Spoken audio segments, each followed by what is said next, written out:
Սա Ռուսաստանի պաշտպանության նախարարն է տվել մասնակցության համար։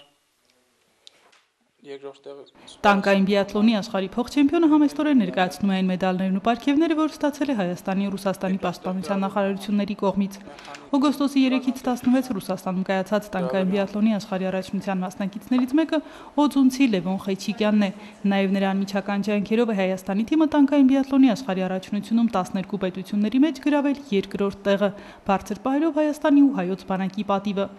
Հայոց բանակի զինվորի համար այս պարգևն առաջինը չէ, բայց կարևորագույնն է։ Մինչ այս արժանացել է նաև բանակի գերազանցիկ եւ բանակի լավագույն մարզիկ շքանշանների։ Ասում է հպարտ է, որ բարձր է պահել Հայաստանի ու հայոց բանակի պատիվը Հայաստանի սահմաններից դուրս։ Զգացումները մեծ էին, տրամադրությունը բարձր։ Արդեն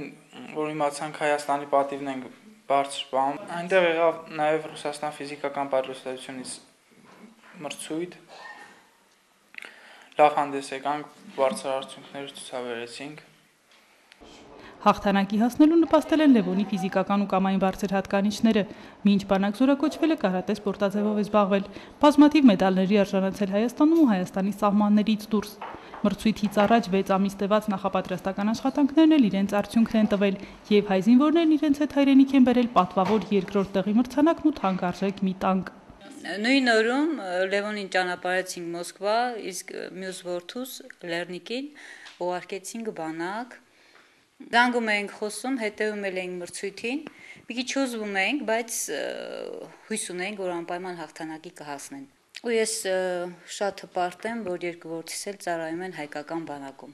Командам там предстоит здорово постараться. Итак, внимание на старт. Танковый биатлон, день 2. Հաղթանակն ամենասպասվածը ցնողների համար է եղել։ Մրցույթից օրեր անց էլ հայրենայ մեծայնագրությունները հիանում որդու կատարած ամեն մի հնարքով։ Մրցույթի եզրափակչի օրը նրանց կրծեր որդու երթմնակալության արարողությունն է եղել եւ նրանք Ղարաբաղում են եղել։ Հենց այդ նույն ժամին իմացանք, որ երկրորդ տեղ են ընկել, ինչ կներ, փոքր եղբայր են դեղեր, իրանել շատ ուրախացանք իրար հետ։ Ընդհանրական հանգիստ էի, բայց վստահ էի։ Կանոր ինքը գնալուց առաջ շատ վստահ ասաց, որ պապ, հստակ մի բան, մի տեղ կշահեմ։ Ինքը շատ ինքնավստահ էր։ Իր գործը, իր որպես տանկի մեխանիկ շատ վստահ էր։ Փոքր հասակից մասնակցել եմ մրցումների։ Երկու անգամ Եվրազիայի մրցումներին ինքը 15-16 տարեկանում մասնակցել է, հաղթել ադրբեջանցու հետ, երկու անգամ էլ ադրբեջանցուն հաղթել է։ Այդտեղից ինքը իր մեջ ունի այդ ձգտումներն ունի, որ հասի հաղթանակի, դա ես վստահ եմ, որ ինչ-որ բանի կհասնի Լևոնը։ Լևոնն ասում է, որ այն օրերին, երբ իրենք մրցասպարեզային դուրս գալիս Հայաստանի սահմաններին լարված իրավիճակ էր, ու նաև դա նպաստեց, որ մրցույթին ներկանան առավել մեծ պատվախնդրությամբ։ Ուրախ եմ, որ ծառայում եմ Հայաստանի Հանրապետությանը։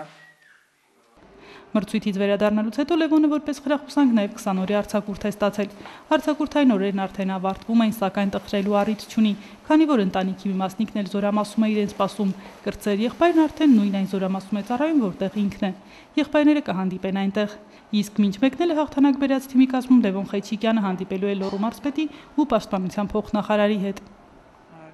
Նատալիա Ոսյան, Արմեն Հովսեփյան, լուրեր։